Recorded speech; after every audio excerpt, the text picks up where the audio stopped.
I failed anatomy and I only have one chance left to pass, and I'm gonna document everything. The reason why I failed anatomy was because I missed the midterm exam, and I didn't know that until I emailed my module coordinator after I received my results, and I asked her about the resit, and she had told me that, Kevin, you failed your exam because you missed the midterm. And the reason why I even missed the midterm was because I actually got there, but I was there like 5-7 minutes late to the exam, and everywhere was packed. There was nowhere to sit. So I was just like, and I left, and I came back to let the lecturer know that I'm here to sit your class. Like, I'm not just some random student trying to find her lecture. Like, I'm actually here. And she just kept looking at me, and I was like, okay, you know what, Fares, let me just dip. So I left, and I thought that if I put in more effort into the end of term exam, I would pass, which I done. But yeah, I'm literally sitting on an F plus. You know, anatomy was the subject that I did study the most out of all the modules. So, and it's an MCQ exam, which makes it kind of better. So the answer is on the page. The answer is on the page, and all I have to do is do any, mini, miny, mo. Obviously, I have to know the information, but you get, like, any wrong answer that's there, I know that it's wrong. Any right answer that's there, I know to take it. You get. So it's not like any other exam that I have to sit down and actually think of the answer and then write it out and wonder if I got it right or wrong. I failed anatomy, and I felt so shocked. I felt bad. I also was like, why me, bro? Why me? Like, this is the first module I've actually failed throughout my whole experience of college, and why does it have to be now? And why does it have to be anatomy? Like, oh. And then on top of that, I'm working full-time, going to gym, and then I'm also starting content creating. So like, everything is just like compact together, and I'm just like, damn. So I have one chance to pass, and my exam is towards the end of July. I also was very, very, very worried about it because, you know, I have a birthday trip in August, and normally exams are in August, like the start of August, and my birthday is at the start of August, and that trip was not cheap at all. Like, it's an expensive ass trip. It's like €900 per person.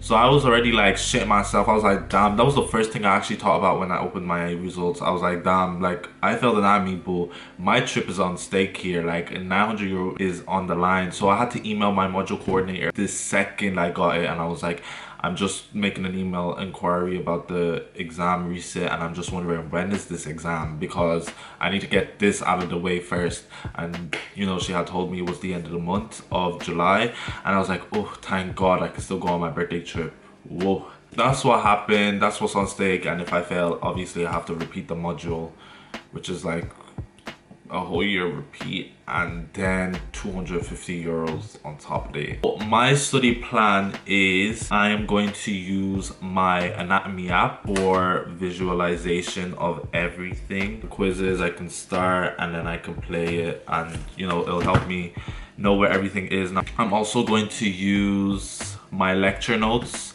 that my lecturer actually posts. Now, I don't really focus on my lecture notes. What I do is I kind of just read through it, see what she wants me to know. I look onto my anatomy app. Some information that I see on the lecture notes, I'll jot it down. I probably use a whiteboard.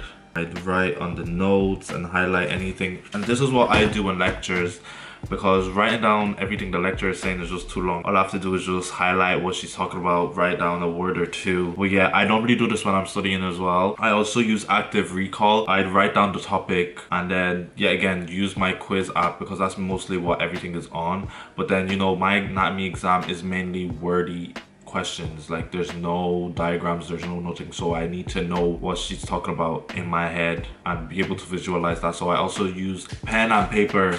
I use pen and paper when I'm writing anything down. I use pen and paper to, you know, get all the wordy stuff into my brain. I do watch YouTube videos to help as well if I'm not understanding, like, blood flow or even just different stuff with anatomy. But yeah, that's it, to be honest. Like, that's literally my study method, and I will take you guys along with me for study. Yeah, so this is my first study session. So I have my copy for my pen and paper, my iPad, and then my Mac. I write down all the topics I need to cover so that I know what to study, and like, I just have a checklist.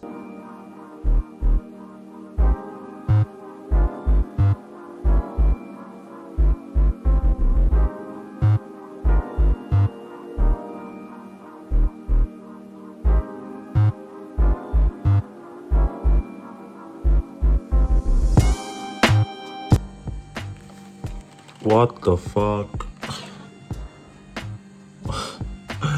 What the fuck? I've been studying for